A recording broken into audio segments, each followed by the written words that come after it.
सिंध के कचे में अगवा ॼाणायल FBI ऑफिसर रहमतुल्ला जो लाश रावलपिंडी में हथ 4 जवाबदार गिरफ्तार। जवाबदारन पारा FBI ऑफिसर के अगवा बाद कत्ल करे लाश दफनाइण जो इंकशाफ। जवाबदारन की निशानदही ते लाश हथ कयो वियो।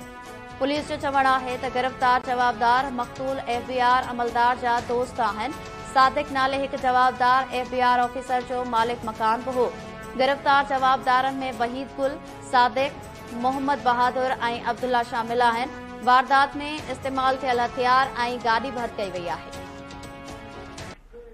जी बिल्कुल, रावलपिंडी जो रवासी हो FBI ऑफिसर रहमतुल्ला उनकी अगवा मुतल्लिक़ मुख़्तलिफ़ ख़बरूं हली रहियूं तो उनके सिंध के कचे में रखियो वियो आहे। सिंध के कचे में मुख़्तलिफ़ फ़ोन अची रहा आहिनि उनकी बाज़ियाबी जी लाइ, पर रावलपिंडी पुलिस हिम्मत जो मुज़ाहिरो करे उन केस के ट्रेस करे वरितो आहे।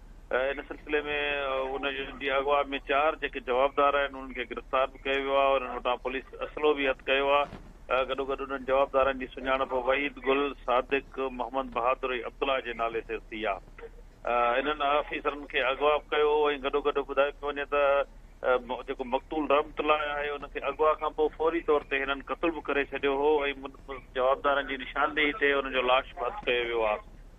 बल्कि उन जवाबदारनि में हिकिड़ो मक़तूल जो हिकिड़ो दोस्त बि हो ऐं मुलज़िम सादिक उनजे घर मालिक मकान बि हो। उन सां उनजा ज़ाती जेके तकरार हुआ उन सबबु उनखे जेको आहे क़त्ल कयो वियो ऐं हिन वक़्त बि पुलिस उन केस जी जांच करे रही आहे ऐं लाश पुलिस तहवील में वठी मेडिकल चेकअप कराए रही आहे। जी ठीक है, वरी मेहरबानी। नाज़रीन, इस्लामाबाद का असर शहर तफ़सील ॾिना आहिनि।